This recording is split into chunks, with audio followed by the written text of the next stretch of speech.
What if the prayer God never rejects isn't the one you're praying? Most of us ask God for quick answers because the clock is loud and the stakes feel high. We want a yes or a no. We want a door to open or close. Yet the Bible points us to a different first step. Ask for wisdom. Wisdom means skill for right action under pressure. This means not just knowing a fact, but knowing the next faithful move when you feel pulled in two directions. Let me name what this looks like on a normal week. Your boss drops a new deadline. Your kid's teacher emails about a problem. Your budget feels tight again. You start to pray, God, fix this. That is honest. But there is a better beginning that changes the way you carry the day. You say, Father, give me wisdom for the next step. Wisdom reshapes how you see the same facts. It steadies your hands. It slows your words before you send the message you will regret. Here is the claim I want you to test in your real life. The one prayer God always welcomes is a wisdom prayer. This is not a trick to get what you already decided to do. This is a humble ask for God to shape your motives, your timing, and your tone. Motive means why you want it. Timing means when you move. Tone means how you speak while you move. When these three shift, your choices begin to carry peace instead of panic. A quick picture. You are choosing between two jobs. Both pay the bills.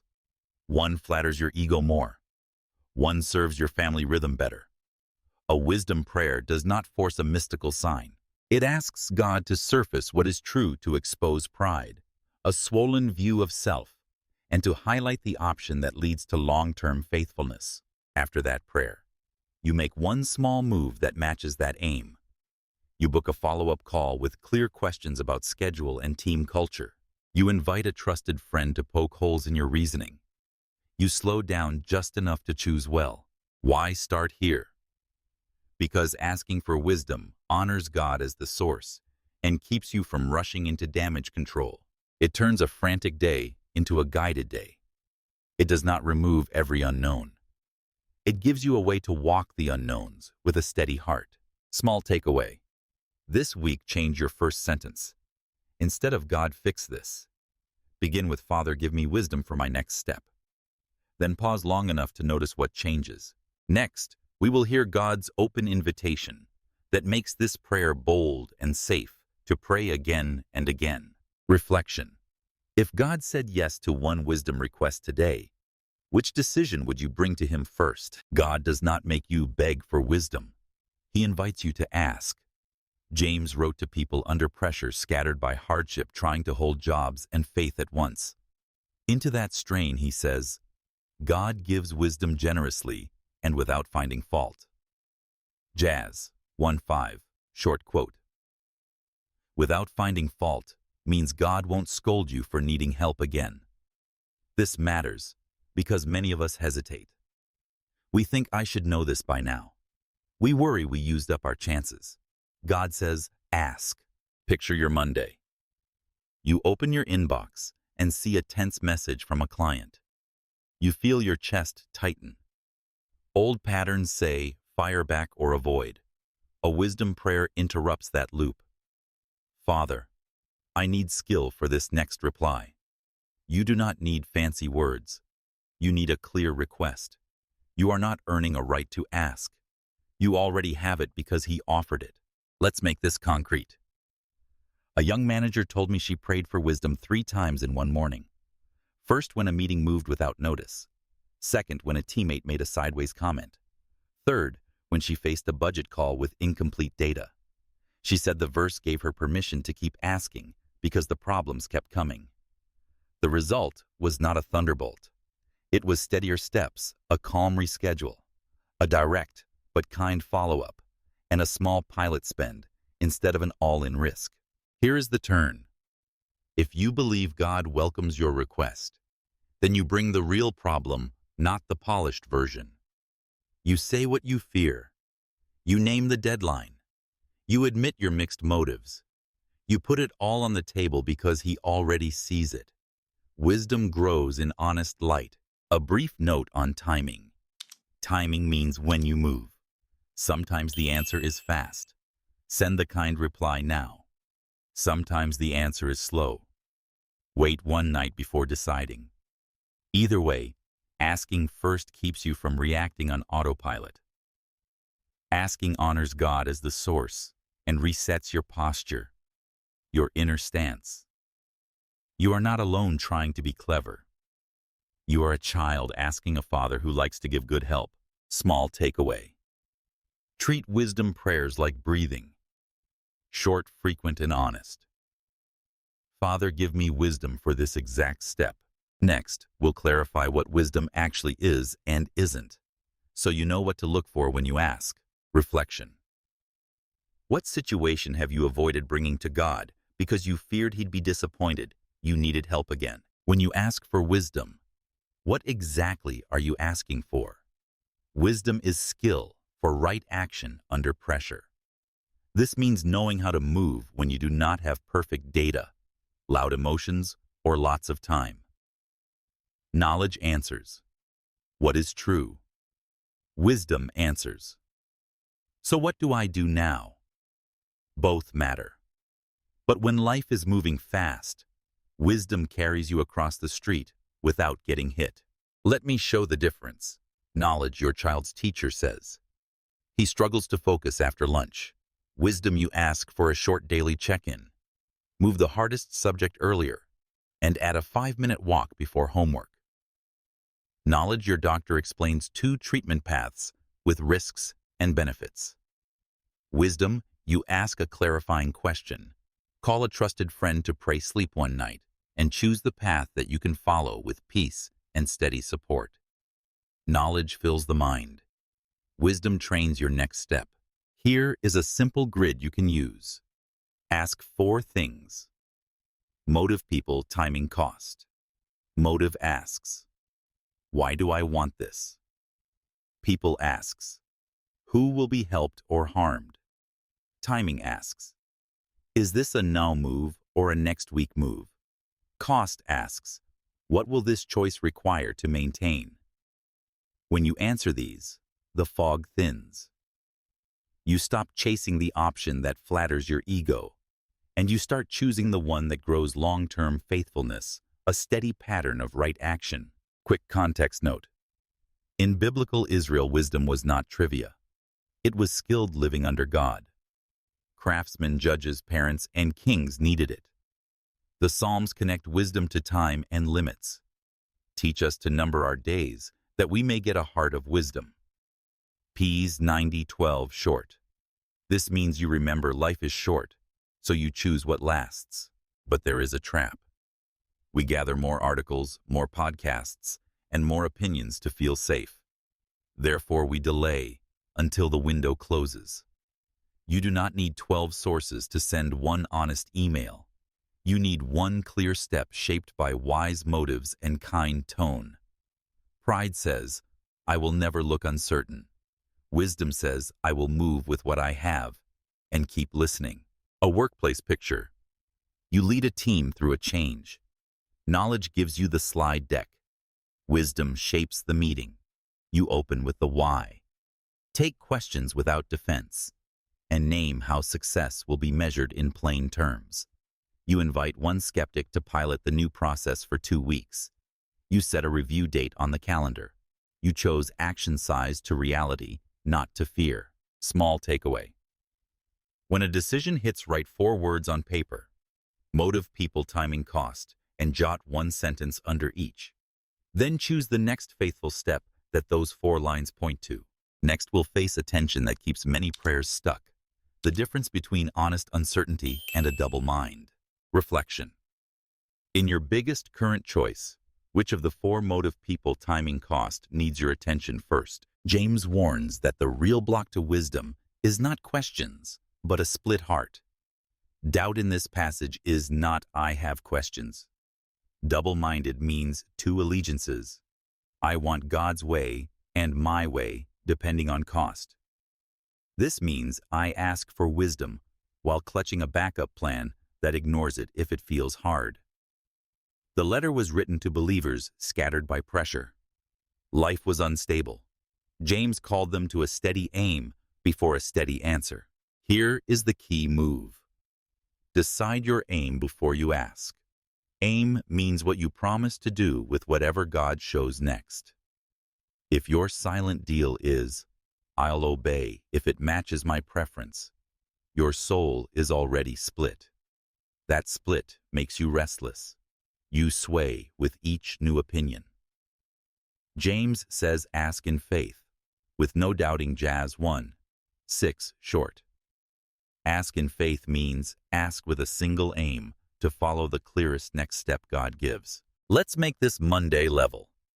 You pray about a big purchase, but you also keep a tab open with the limited time countdown. Your aim is mixed. Therefore, every review you watch makes you more anxious. Another scene. You pray for wisdom about a relationship boundary. Then you text late at night because loneliness shouts. Your actions undermine your ask. One more. You pray about changing jobs. Then you promise both teams opposite things to keep options open. Your yes and no get fuzzy, and peace leaves the room. How do you become single-minded without becoming rigid? You pre-decide 3 things. First, truth over convenience. I will not hide costs or spin data. Second, people over ego. I will choose what serves long-term good, not applause. Third, pace over panic. I will not let a fake deadline rule me. Write those 3 on paper. Pray them out loud. Then ask again for wisdom on the specific decision in front of you. If you realize you have been split, do not spiral. Name the competing aim. Confess it plainly. Replace it with one clear sentence. Father, whatever you show, I will take the next faithful step, even if it costs comfort. This resets the heart. Questions may remain, but your direction is set. A set direction quiets the storm inside. Small takeaway. Before you ask, write a one-line aim you can keep even if it costs you something. Next, we'll watch a king make the ask the right way and learn why wisdom remains a daily need, not a one-time download. Reflection. What backup plan is competing with your prayer? And what single aim will you choose instead? There is a night early in Solomon's reign when the room is quiet and his mind is not. He has the throne, but not the experience. Israel is large. Cases will come to him that affect families for years. In that pressure, he prays for discernment, clear judgment between options. He does not ask first for wealth or power. He asks for a listening heart. That phrase matters. A listening heart and inner posture ready to hear is the engine of wise decisions. Give your servant an understanding mind, he says. 1 Kings 3:9 short. God affirms the request because it serves people, not pride. You see the fruit right away. 2 mothers bring 1 baby and a tragic dispute. Solomon does not rush. He tests motives with a hard probe, and the real mother reveals herself by her mercy. Wisdom in practice protects the vulnerable. It is not clever riddles. It is love applied with judgment. In ancient Israel, kings were expected to secure justice, fair treatment under God's law. Solomon's ask fits that calling. He asked for the right tool for the real job. But here is the warning baked into his story. Wisdom received once can be neglected later. Solomon wrote about wisdom in Proverbs, yet over years he made treaties that pulled his heart away. He multiplied marriages and horses' power symbols, and the drift damaged the nation. Therefore, wisdom is not a single download you guard on a hard drive. Wisdom is a daily direction you keep choosing. You and I can start well and still drift if our motives shift from serving to impressing. Bring this home. A new director steps into a complex team. In month 1, she asks for wisdom like air. She listens more than she speaks. She sets fair expectations. The team steadies. In month 12, praise grows. She slips into autopilot. She stops asking. Emails get shorter and sharper. Turnover begins. The fix is not a seminar. The fix is a return to the first ask with a listening heart, then the hard work of repair. So how do we live Solomon's best without repeating his drift? We keep the prayer small and steady. We ask for wisdom for today's real people and real costs. We make room for listening before speaking. We check whether our choices still serve others or mainly spotlight us. We write one sentence each week. The people my decision affects most are, therefore, I will, that keeps the center clear. Small takeaway. Pray Solomon's ask in plain words. Father, give me a listening heart for this decision, and then prove you meant it by listening longer than you speak to those your choice will touch. Next, we'll run every option through a simple filter. James gives a peace and purity test that exposes shaky motives before they hurt people. Reflection. Where have you drifted from a listening heart into autopilot, and who needs you to return to the first? Ask this week. Before you act, run your options through a simple filter. James says, God's wisdom is pure, peaceable, gentle, open to reason. Jazz 3:17 short. Pure means clean motive, no hidden angle. Peaceable means it aims to make things right, not to win points. Gentle means firm without harshness. Open to reason means willing to hear feedback without getting defensive. This checklist will not tell you the color of the car. It will tell you the kind of heart driving the car. Start with pure. Ask, why do I want this? If the honest answer is to prove them wrong or to look important, the option is already bent. Therefore, slow down. Bring that motive into the light. Then ask peaceable. Will this move heal what is broken or inflame what is sore? Sometimes peace requires a hard line, but the aim stays the same. Restore good order, not score a win. Now test gentle. Gentle is not weak. Gentle is strength under control. This means you say the hard thing without the sharp edge. You keep your volume and your face calm. Finally, check open to reason. If your choice cannot survive honest questions, it needs work. Wise options grow clearer when tested. Foolish options collapse when questioned. A workplace picture. A vendor missed a deadline and cost your team. You draft a scorching email. The checklist stops your hand. Pure. You want accountability, but anger wants a pound of flesh. Peaceable. Your draft will trigger defense, not repair. Gentle. The tone is off. Open to reason. You have not asked what happened. Therefore, you rewrite. You state the impact, ask for the timeline. Set a new deadline and explain the next consequence plainly. That email tells the truth and leaves room to fix the damage. A family picture. Your teenager broke a boundary. Pure. You want to protect, not humiliate. Peaceable. You aim for a path back to trust. Gentle, you choose a firm consequence and a calm tone. Open to reason. You listen first, then decide. The result is not soft. It is specific and fair. It builds a way forward. Add 3 red flags. First, rushed timeline, fake urgency that blocks prayer and counsel. Second, flattered ego, the option that makes you feel superior.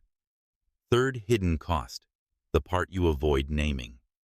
If any flag is waving, step back and ask God for help to clean your motive and widen your view. Small takeaway. Write the 4 words, pure, peaceable, gentle, reasonable, on a sticky note. Before your next hard action, hold your draft or plan against them and fix what fails. Next, we'll turn this into a 5-day rhythm. You can start this week so wisdom grows by practice, not by accident. Reflection. Which word on the checklist exposes your weakest spot today? And what change will you make before you act? Here is a simple loop for one live decision. It fits into a normal week. It builds wisdom by practice, not by accident. Day 1. Ask. Write the decision at the top of a page. Pray out loud. Father, give me wisdom for this exact choice. Name your motive in one sentence. Name the people affected. Do not solve it yet. You just asked clearly. This honors God as the source. He will make straight your paths. Prov 3:6. Short. Day 2. Listen. Read one short passage that checks the heart. Use James 3:17 as your mirror from yesterday's checklist. Circle the word you need most today. Then take a slow 10-minute walk or sit in a quiet chair. Listening means you stop input long enough to notice what rises when the noise drops. Day 3. Test. List 2 or 3 options. Run each through 4 words. Pure, peaceable, gentle, reasonable. Cross out any option that fails 2 or more checks. If an option fails 1 check, write what would need to change to pass. Ask one trusted believer to poke holes in your thinking. Invite honest questions. Day 4. Pilot. Choose the smallest faithful step that moves the decision forward without locking you in. A pilot is a low-risk test. Send a draft. Try a 1-week budget. Book a half-day visit to the new workplace. Set a review date now. Tell one person what you are testing and what you hope to learn. Day 5. Review. Ask. What fruit showed up? Look for peace, clarity, humility, and the reaction of people most affected. Note, any red flags rushed. Timeline. Flattered ego. Hidden cost. If the fruit is good, take the next step. If it is mixed, adjust, and repeat the loop next week. If it is bad, stop, confess the miss, and return to day 1 with what you learned. 2 real-life pictures. A family considers moving schools. They ask on Monday, listen, and read on Tuesday. Test motives and options on Wednesday. Pilot by visiting classes on Thursday, and review around the table on Friday. A manager weighs a vendor change. She asks, listens, tests. Pilots a 2-week trial and reviews with the team using clear metrics. Keep it light and repeatable. Tie the ask to a cue you already do. Morning coffee becomes the bell for a 30-second wisdom prayer. The commute becomes the listen window. Lunch on Wednesday becomes your test check. Thursday at 3 p.m. becomes your pilot move. Friday at 4 p.m. becomes your review slot. Small takeaway. Put these 5 words on your calendar this week. Ask, listen, test, pilot, review, and attach each to an existing habit so the loop runs even on busy days. Next, we will add the voices you need for steady guidance. How to seek wise counsel the right way. Reflection. Which day in this loop do you usually skip? And what exact step will you try this week to put it back? You do not need a crowd. You need counsel. Counsel means thoughtful guidance from people shaped by Scripture and tested by life. Proverbs says, without counsel plans fail, but with many advisors they succeed. Prov 15:22. Short. Many does not mean random. Many means more than one wise voice who will tell you the truth, not just what you want. Here is how to choose them. First, character over charisma. Look for someone steady under pressure, not just impressive on a stage.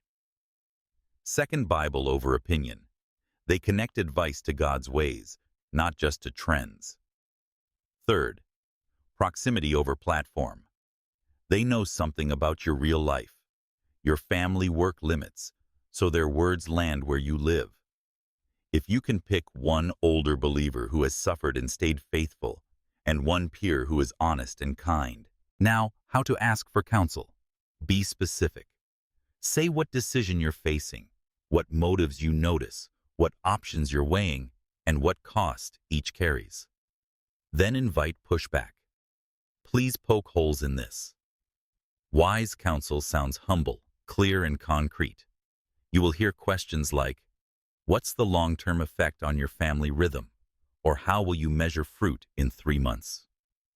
Unwise counsel is vague, flattering, or rushed. Go with your gut. Or you deserve this. Or if you don't decide today, it's gone. That last one is a red flag, fake urgency that squeezes prayer and thought. 2 pictures. A dad considers a second job to cover debt. He asks two advisors. One helps him list the true cost in time, sleep, and marriage. The other helps him call the creditor, set a plan, and keep Sundays for rest. He chooses a part-time solution for 90 days with a weekly check-in. That is counsel turning into a plan. A young woman considers a move across states for a role with a shiny title. Her mentor asks about church friendships and serving beyond the job. She runs the peace and purity test visits for a weekend and learns the culture prizes image over people. She declines with peace. That is counsel guarding her heart. A tip for meetings. Bring 3 questions on paper, take notes, and end by naming one step you'll take. Then report back. Reporting back builds humility and keeps the relationship alive for the next decision. Small takeaway. Identify 2 go-to voices this week. Write their names, why you trust them, and when you'll ask them to poke holes in your current choice. Next, we'll face the hard reality of slow answers. How waiting becomes training, not punishment. Reflection. Who are your 2 truth-telling advisors, and what specific question will you bring them this week? Waiting is where many of us feel faith wobble. You asked for wisdom. You did the checklist. You sought counsel. Nothing clear showed up. James tells pressured people that trials grow endurance, and endurance grows maturity. Stable character under pressure. Let steadfastness have its full effect. Jazz 1:4, short. Steadfastness means staying with the right course long enough for it to work. This means delay is not always denial. Sometimes delay is training. Here is the trap. We equate silence with rejection. Therefore, we grab the loudest option just to feel in control.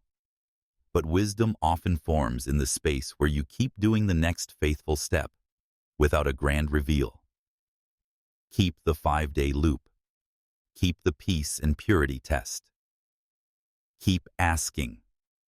God is not indifferent. He is building your capacity so the answer when it comes does not crush you. A Monday picture. You are waiting on a health result. Anxiety spikes at night. You cannot force the phone to ring. Therefore, you build a steady lane. Morning, a 2-sentence prayer and a slow walk. Midday text, 1 friend for prayer, not 5 forms for fear. Evening, read 1 psalm out loud and turn off the feed at 9 p.m. You are not pretending it's easy. You are training your heart to carry the same weight with better form, better habits that prevent injury. A work picture. A promotion decision drags. You did your part. Now you wait. You choose to serve the current role with excellence. You set a small learning goal for the month. You encourage a teammate publicly once a week. If the answer is yes, you will be ready. If the answer is no, you will still have grown. Either way, waiting produced wisdom rather than resentment. Add 2 guardrails. First, set review dates. Waiting without check-ins turns into drift. Put a 2-week review on the calendar to rerun the test and counsel. Second, protect your inputs. Doom scrolling endless negative news browsing feeds. Fear. Replace 1 scroll block with a 10-minute scripture read and a journal line. Today's next faithful step is wham. Nay. If you notice impatience boiling over, say it to God plainly. Father, I am tired of waiting. Give me grace to hold steady today. Honest prayer is not a failure. It is fuel. Over time, you will notice a change. Less panic in your chest, more room in your mind, and the strength to choose well when clarity finally comes.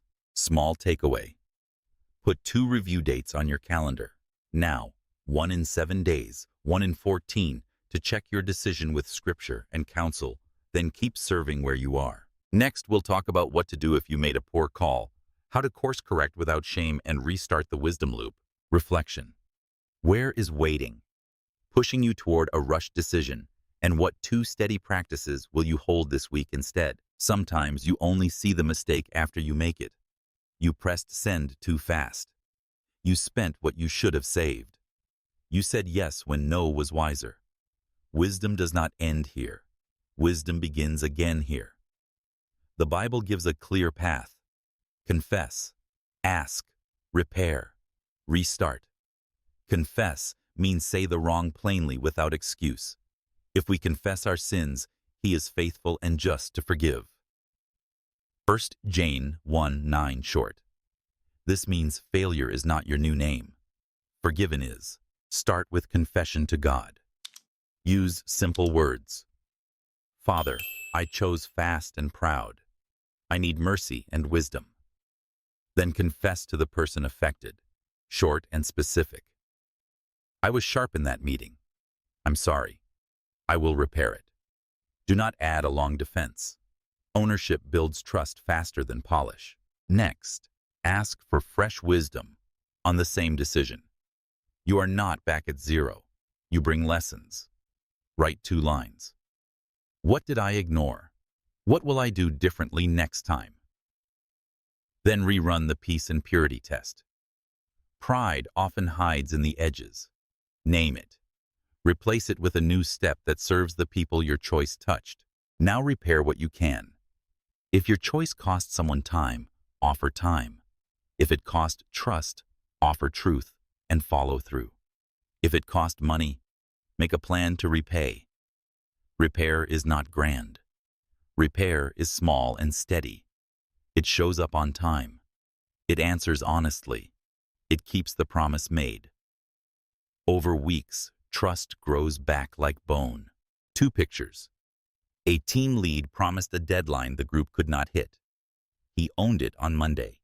He reset scope with the client. He protected his team from blame. He set a new review rhythm. The client stayed. Trust recovered.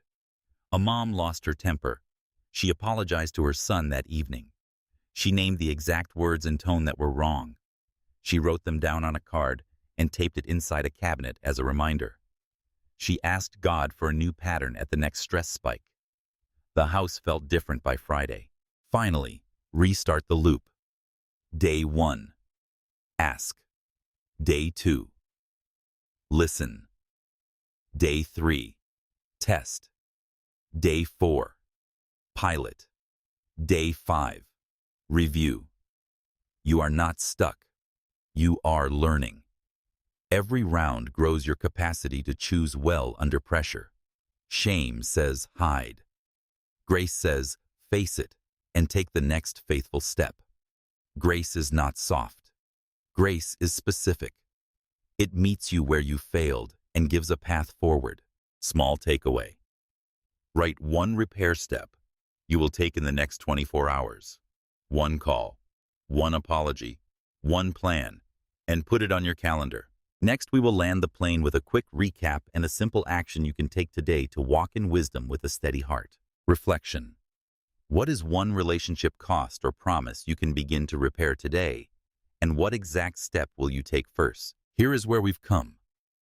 God welcomes wisdom prayers every time. This means you never age out of asking. Wisdom is skill for right action under pressure. Therefore, you can move without perfect data. Double-minded aims split your peace. A single aim steadies your steps. Solomon shows the beauty of a listening heart and the danger of drift. Therefore, keep asking daily, not once. God's wisdom is pure, peaceable, gentle, open to reason. Jazz 3:17. Short. Use that checklist before hard moves. A 5-day loop. Ask, listen test. Pilot review builds wisdom by practice. Wise counsel refines your plan. Waiting becomes training, not punishment. When you miss it, confess, repair, and restart.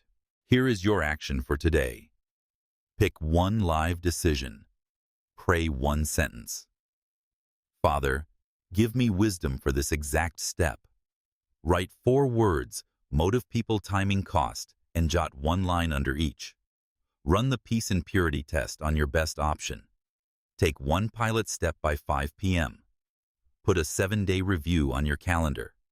Report to 1 trusted person what you learned. If this helped you breathe and choose, share it with a friend who is under pressure. Tell us in the comments where you most need wisdom this week. Subscribe so you don't miss the next episode on practicing wise courage when the room is tense. Reflection. What one decision will you run through? Ask. Listen. Test pilot. Review this week, and what pilot step will you take today?